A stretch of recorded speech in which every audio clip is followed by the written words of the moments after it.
We are tonight's entertainment. You can't handle the truth. The fire rises. Pizza time. You're a wizard, Harry. So it begins. You know how much I sacrificed? You think that's air you're breathing? Groovy. I don't have friends. I got family. We are Saxophone! 1, 2, 3, 4! Craft Services. So, Parth, what have you been eating? Looking well, by the way. Thank you. You too. Trentster.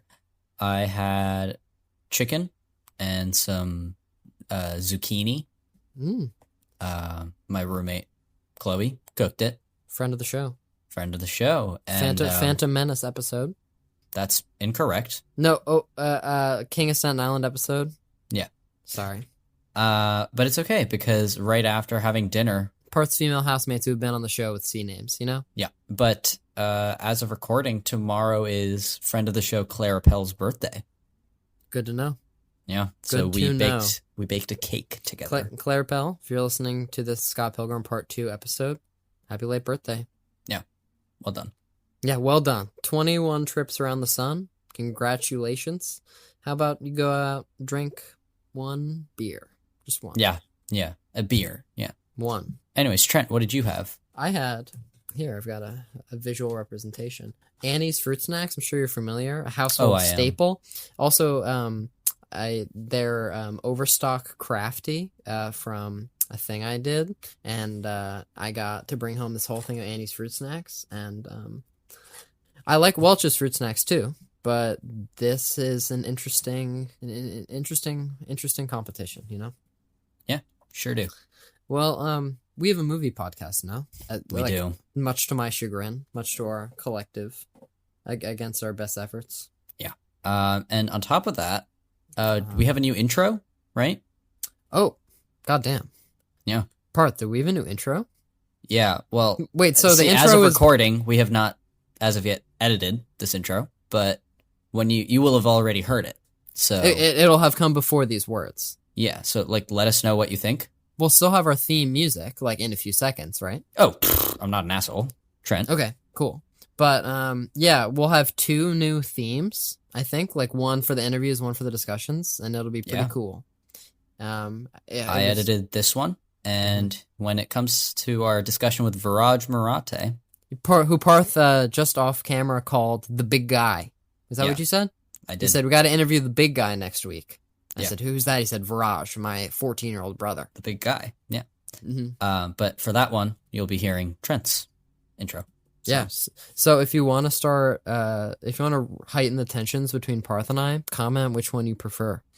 As if there wasn't enough conflict already. Pick a side. Hashtag Team Parth. Cue the intro. Yeah, let's cut to that nice little music.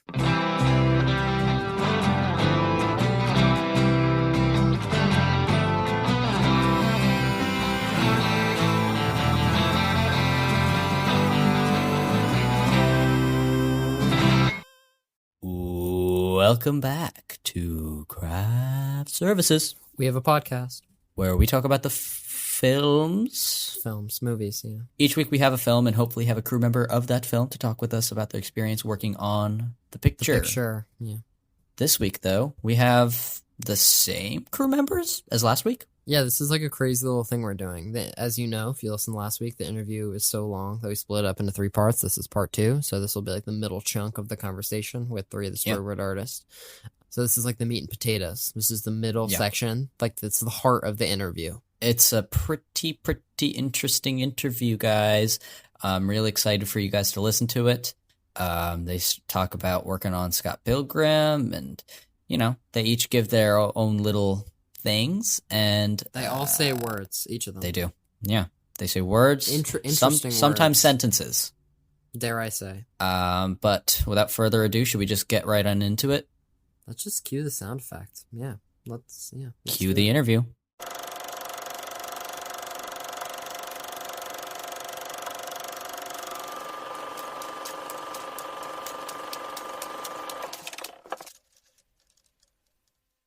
So you alluded to the original ending that was reshot, and just for fun, for the people at home, what was the original ending?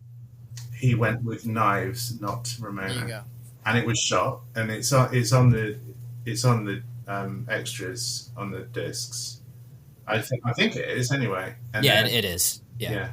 Was it a test audience reception thing? Yes, it was test audiences. It was how the books were originally going to end. I think that's how they. I'm trying to think now. Did he change that as he was going to have it as knives? I can't remember now how the books end. I should have looked into that. It basically test audiences felt that it's him and Ramona in the end. Yeah. So he changed it to Ramona as well. That's what I thought. Yeah, but originally he was going to do knives. I'm pretty. Yeah, I maybe Brian's listening to this and screaming that wasn't the case, but that's how I remember it.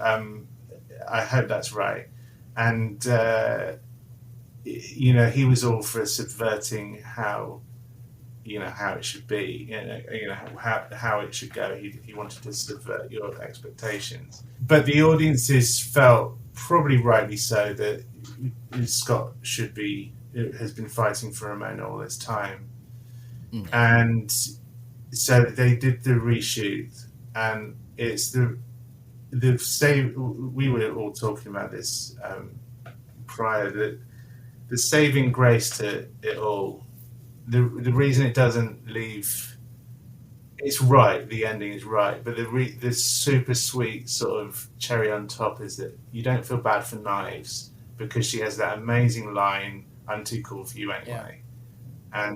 And he agreed, and that's exactly right. And it's it's a brilliant ending to her arc. That she grows out of him basically, and she grows beyond him just in the time they've been together, which is a fantastic end to Knives' story.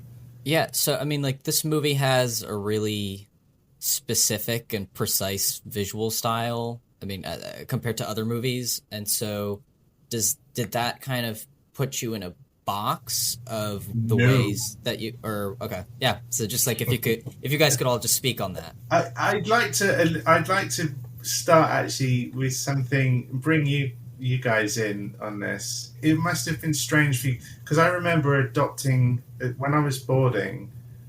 Because the first job I ever did on this was an animatic. I designed an animatic based on the artwork from the comics, and it was a little. It was the fight with Patel, and it was how to stage that and how we were going to animate the 2D animation. And we really didn't bend from that throughout the whole thing. We wanted to do this. And wanted these crazy 2D graphics on it, which no one was doing at the time. I think we were being quite bold in our sort of wish to let's bring these 2D graphics onto screen. They're great, Because I did that, and because I did it in the style of the book, my boards organically were just my version of the comics. They weren't trying to look like real people. My boards were very comic booky, and I remember both of you both of you were being a bit constrained to having to do the cartoon look, because I was forcing you to, basically. Yeah, a wee bit. No, I mean, it's fair. I mean, I draw in a lot of different styles. And having to kind of it was. You can see the first boards that I did. I think it was the one with Kim's kind of doing the bang thing. Yeah. At the drums, that was one of the first things that I actually did, and yeah, it took a wee while to get used to drawing in Oscar's version of Brian's style. It was kind of. It was such a. I mean, Danelle, you too. I think you had to do cut and paste initially, didn't you? And then it was. I realised how constraining that was. especially for other people to get on board with and stuff. And I admit, like, Edgar did ask me once, like, couldn't you start drawing them like, I think Naira even, the producer, she even asked me as well, could you start making them look more like humans? And I flatly said, no, this is it, because I just got used to doing this, and I didn't want this change of style throughout the whole. So it became quite sort of. It's just like, okay, this is how it is, Yeah, and the boards were so important. I don't think I've ever worked on a movie where, I mean, I've worked on films where the boards are incredibly important and heavily stuck to, but this was next level. This was something else, It wasn't just a style choice. There was a reason behind it. It was to get, I think, what I'd learned through our test phase, because I did some little animations to help people get their head around. I did.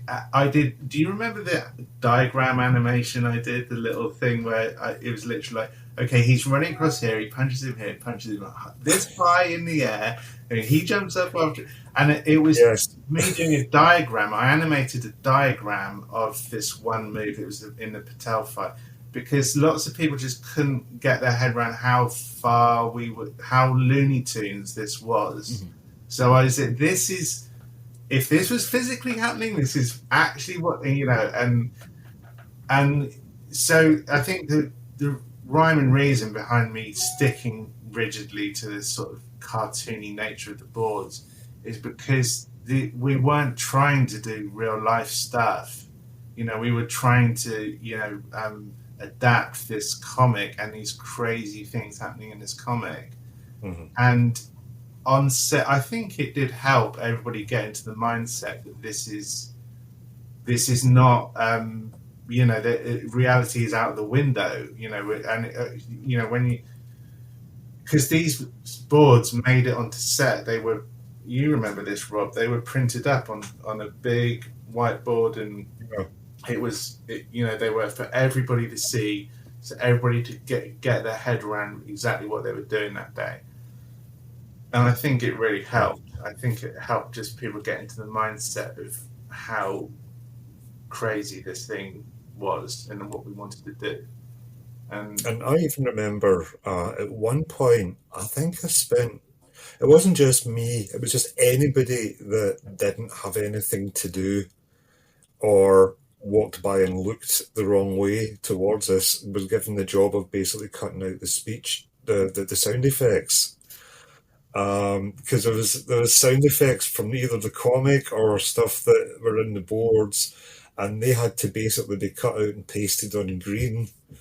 And it was like, it was a lot of work. I remember doing that. I can't remember, and I think it was either just for the rough visual effects, or it was to give. It was for the stunt team for their previs. Was that right?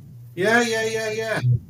For the late Brad Allen, we got to work with Brad Allen. Yeah. He sadly died this year. But how was he? Because he worked with Jackie Chan.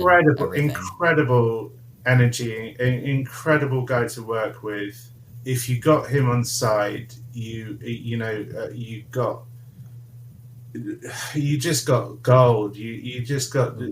He was capable of. Yeah, he just lifted things and. All the old techniques that he employed, new techniques and old techniques. There was some real, crazy old-fashioned stuff that really the Jackie Chan sort of staple stuff. All the tricks. But he was very up on all the new digital realm that we were entering into, and virtual cameras and things. I worked with him a few times and. Yeah. Incredible guy, and the team he'd always get the best in the world to be there.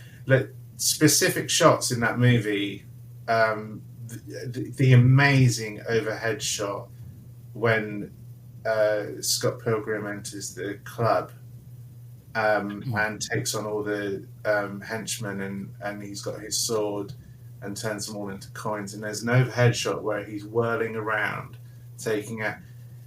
He hunted down the one guy in Toronto who could do that, and he's a young kid, and it was just watching the rehearsals for that and stuff. Your jaw was on the floor. It's just, these guys are incredible. They're hitting their marks. They are perfect in frame. And we also had one of the best action cinematographers at the time, Bill Pope. Still one of the best. and he framed the action perfectly as well. And your jaw was on the floor watching those guys. So yeah, that's Brad just opened our eyes to a whole new world, which was incredible. And yeah, working with him, we had some stuff to do.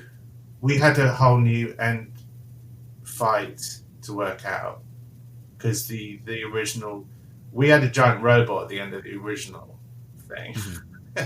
And there were designers done for that, rudimentary designs. It never went too far down the road, but that's what we were planning. And then it got to be a fight, and there were the sword fight at the end was basically brought together through quite a few things.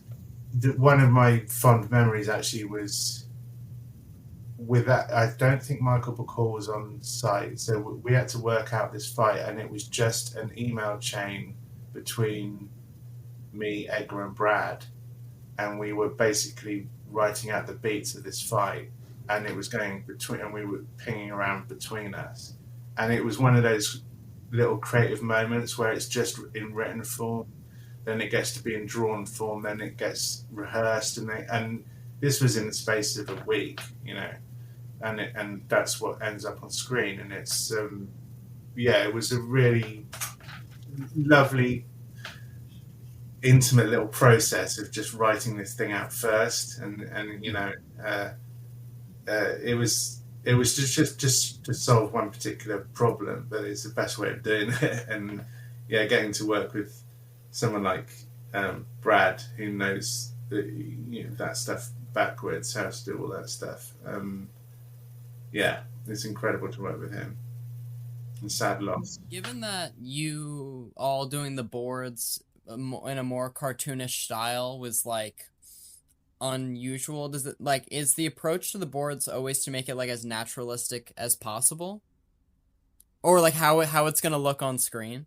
No, I wouldn't say so. Would you? I mean, what would you guys say to that? Well, they all have different purposes. Every project has a different set of kind of goals that you're trying to problems you're trying to solve. Every production has a different kind of unique fingerprint, set of fingerprints. And I think with what I found interesting about doing, first of all, having to draw in a completely different style. I never have ever drawn sort of in that anime style, but what it did too. Fortunately, I was switching to the Cintiq at the time, so it was actually turned out to be an easy way to kind of slide into doing digital boards and then working on going from paper to like a smooth glassy surface is a weird thing to draw on, but for me, one of the things that I think was really successful in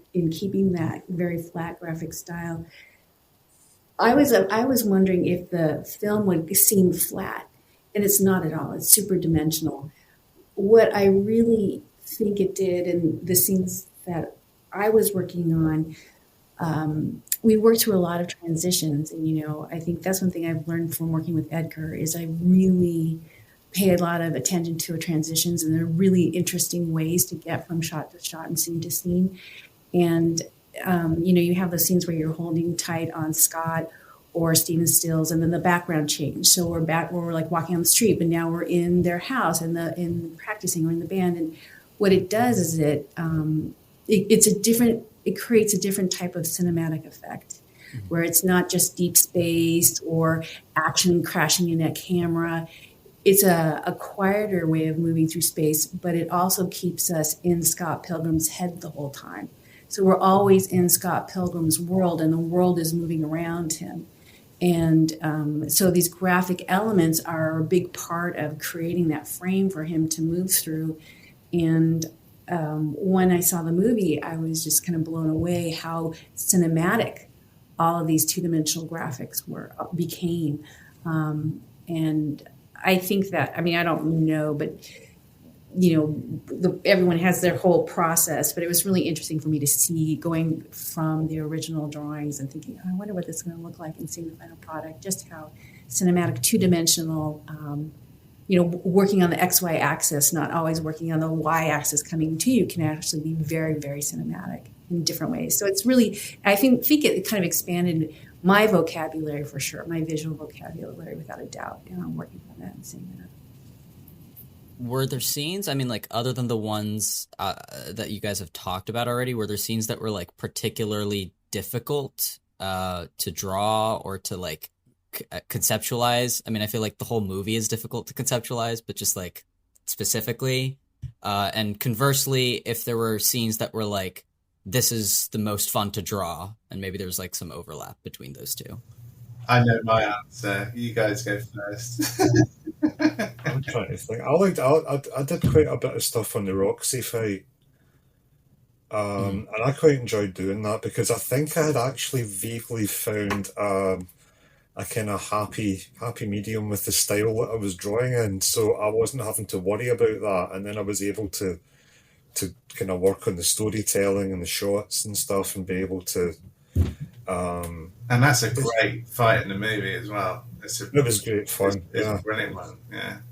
All the fights are amazing in that film. They're all different as well, which is like every fight has a different style in it, and it's tremendous. But I did So the Roxy fight for me, because I think I was able to relax on it because I didn't have to worry about this. It's weird, we're all talking about this style like it was like, oh my god, this style was so hard to draw. It wasn't really, but it was basically just, we wanted all the boards to kind of flow together and look like a single piece. It's quite freeing when you don't have to make them look like the actors as well. Well, that's also quite nice, because I've had films where I've had to, the directors take me aside and he goes, look, can you redraw this entire character here? Because initially we were trying to hire this one actor and they said no, so we've got somebody else. And we don't want them looking at this thinking it even looks a wee bit like someone that isn't them. And things like, could you make them look less old? And then they'd be like, I know they look just like that, but just make them look less old in case they see them and stuff. So yeah, and being able to not worry about that was actually kind of cool. Mm-hmm. Have you got anything to know? No, I'm good. Pretty much. It wasn't. The constraints were. It was actually quite fun. It wasn't like. It just at first it was a little off-putting. I was like, oh, I have to do these in the style I don't draw in, and but yeah, it wasn't bad. It's actually quite funny. We did have a good laugh about it. I think the three of us, when we realized it was just a whim of Oscar's. Yeah, it's him.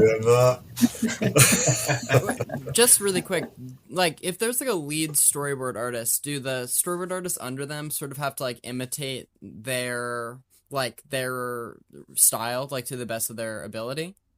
Oh no.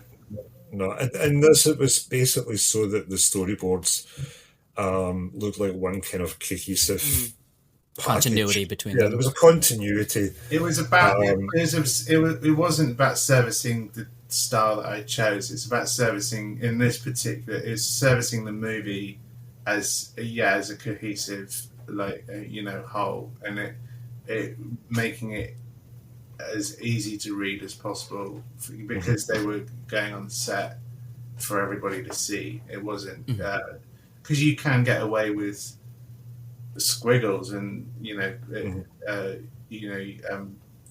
stick drawings basically if it's just for the director, because that's all he needs to see. Just needs to see, but these need to be an easy way for people to effects crews, all the departments. Yeah. Easy way to see, okay, we're in this world. We need to, we're going for this.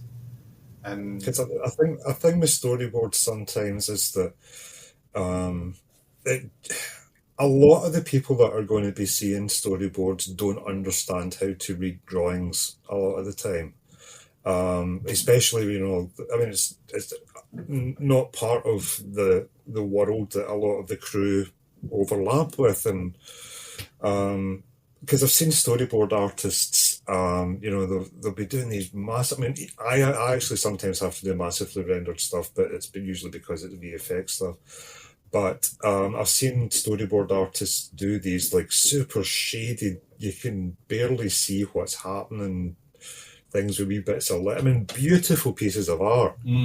But as storyboards for somebody on set who's not used to looking at drawings and has to very quickly look at the board stuck to a wall or a piece of board on set, you're not going to be able to quickly look at that and go, oh, okay, that's what's going to happen next. And it's you have to be aware that you're doing artwork that has to be instantly or very quickly absorbed by everyone. It's a communication tool. Yeah. So as beautiful as the artwork could look, it might be working against the point of it a wee bit. Absolutely. That's absolutely. In fact, right. I think that with the action stuff too, what I find is it's again, it's the function of the board. I'll drop out backgrounds because what people need to read is the figures moving through space, and you don't want a lot of background. But on the Scott Pilgrim board, there's such carefully composed shots, and you need to make sure there's space for the location of the graphics. And I do recall changing some of the composition to make sure, the editor wanted to adjust it because he wanted the dingy dong to come out of a certain part of the frame, right? And you couldn't have things there because there was going to be a graphic there. And so again, I think that it really served to use the books and the style as inspiration, because it really made the movie tie into the book as well. So I think that there was, in that case, the composition of the framing was really, really important too. Whereas you might not have that in somebody running through the streets of, Miami being chased by aliens. So, Oscar, did you have a sequence that was particularly challenging or fun? The one that comes to mind, I mean, we put the most work into Patel. That was definitely because that was our introduction to all this. That's the one I animated. That's the one where we introduced all the 2D graphics in their full blown, style. But the thing I enjoyed the most, and that's the one we did the test for as well. So we worked over Patel 3 or 4 times in different formats. We knew that one inside and out. And when it came to the VFX, that was one of the first trailer shots revealing like there was the kapow and he hits Patel for the first time. And the iterations that went through, because that was us learning. This ties into another one of your questions about the style constricting us. In a way, yes, but also there was no right way of doing it, so we were trying all ways to get this across. And we, that particular shot, the kapow shot, there were so many layers of what went into that one shot. It taught us all. It was like a roadmap. Just that one shot was like a roadmap of how to do the rest of it.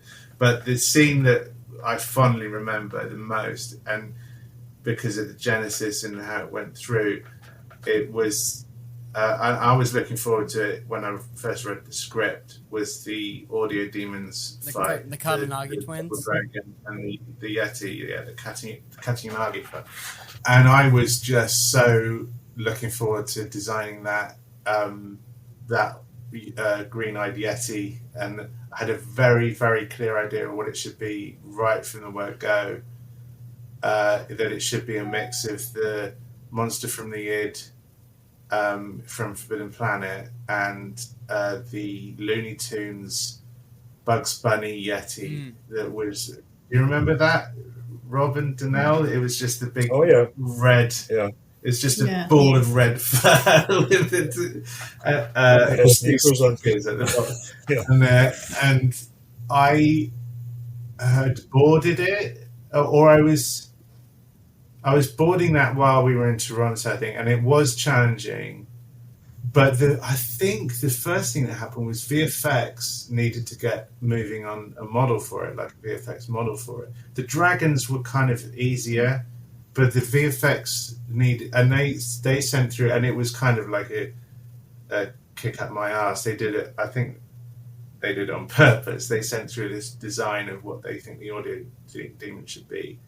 And I remember vividly being on something else, like because I was designing logos, and Rob will attest to this. There were so many graphics to go. I mean, I was sitting beside David Best, a graphic designer, and we were sharing duties on that because there was so much to do. So I remember dropping everything that I was doing there when this email came through, the design of this demon. Because no, and I immediately went to my drawing desk and started drawing out exactly what, and sent them, a character sheet of exactly how this should look. Because it's something that they needed to get done early on. I wasn't ready to think about it yet or draw it down yet, but they pushed me to do it, and it worked. And I'm glad they did as well, because we headed that off. I knew exactly what it needed to be. And honestly, that's one of the biggest joys of the thing, was getting a Looney Tunes character onto screen like that, and it's the biggest, dumbest thing. and it was so much fun to watch come in front of our, to watch sort of come into a reality in front of our eyes. And when we were doing all the VFX review sessions, and it kept the stages of its creation were evolving in front of our eyes, and when it got to the final stages, and they did so much great work on that, and the VFX guys were loving doing it because they don't get to do that stuff normally, and you could tell that all the love in the room, from doing this stuff, and everybody wanted to make it the best it could. And I remember me and Edgar just giggling in the front row of this review theatre, watching these shots come to life, and it was like, I can't believe we get to do this. This is crazy. So I think that's what I fondly remember most, is that scene, because I just remember having this clear vision of exactly how that should look, and that they did not disappoint. They absolutely went for it. So the emphasis on getting, that's just a real quick small question. The emphasis on getting the Matthew Patel fight right, do you think that was because it's like the turning point of the movie, where if you don't get it exactly right, like people could like walk out, I absolutely. I think it's the reveal, essentially the same as it is in the books. We wanted it to be exactly how it is in the books. When you first read the book, you turn the page and you think, holy fuck, what? They're doing this? And that's what we wanted. And I think it's just, it just bombards you with all that imagery, and there's all these new rules come into play. And then the Bollywood songs, the song and dance sequence starts, and Scott's sister, Anna Kendrick, she just goes, what? Yeah. And that's the audience. Basically, that's what the audience needed to see, that someone was reacting like, what's going on? So yeah, it was huge, that sequence. And the fact that we've got that flashback in there as well, which is basically animation that we did, like really simple animation based on Brian Lee O'Malley's artwork from the comics. Is absolutely, it's almost exactly what he. I'm not sure we used his actual artwork. I think we reproduced it, but it's pretty much exactly what he drew, and we just animated it. Yeah, no, I read the books. My brother loves the entire series, and I finally got a chance to read the books, and I was like shocked by how similar it was. Yeah, that first third. Yeah, the first third is almost page for page exactly, and Egg was very rigid on that. He and I think it's right. He just wanted to. It's a good roadmap. It's a good way. And then when they when they go their separate ways. I mean, Edgar and Michael retained the voice. It feels like the same. It doesn't feel wrong at all, yeah, it's very impressive what they did. Really, really impressive.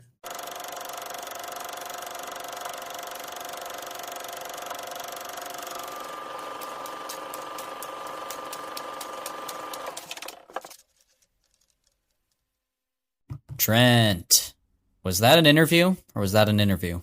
Sure, we interviewed them. That is for sure. I would have more specifics to say about what happened in this episode, except I have not yet edited this portion.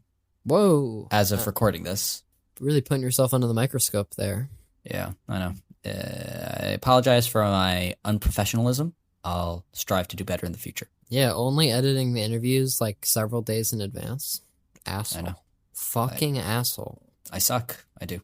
Parth, when I was just watching Jackass 3D, I should have said this at the beginning of the episode. Yeah. I saw Jackass Forever in the theaters. I heard you said that you were laughing your ass off. It's an excellent film. I only gave it 3.5 stars, and then I was sitting in my bed last night, and I was like, I'm an asshole. I should give it at least 4 stars. How was Jackass 3D? I was showing Nate and Tamara, friends off the show, and they had never seen any of the Jackass films, and they were very amused. And so, like, watching it through their new eyes, it was like taking candy from a baby, if that metaphor is, I don't know. This is the end of the episode. Yeah, no, we don't need to be intelligible at the end of the interviews. Yeah. Thank you again to Robert McCallum, yep, Danelle Davenport, and Oscar Wright for their time. Thanks for coming. We're super excited for next week, which will be the end. The grand finale. Of the interview portion. And then the big guy comes in. The big guy. Yeah. Parth's brother, Viraj. And we're going to chat. When the show first started, Viraj said, if you ever do Scott Pilgrim, I'm coming on. Yeah. Please make sure to give us 5 stars, 5 stars on Apple Podcasts, on Spotify. Give us a good rating on Apple Podcasts. Please. And just do it. Yeah. Just, follow our Instagram, follow our Twitter. We're there. Or I'm on Twitter. Yeah, continue to listen to our show. Trent has no enthusiasm. This is incredible. Continue to listen to our show. Please, please tell your friends. It really does help. Thank you. That's more like it. Tune in next Sunday for part 3 of our Scott Pilgrim month. A whole month. About Scott Pilgrim versus Thor. Sorry, Parth. Yeah, Trent's getting kind of emotional on camera. Did I see a single tear? I don't want to talk about it, bro. All right, bye, guys. It's the end of the episode. Bye, Parth. Bye.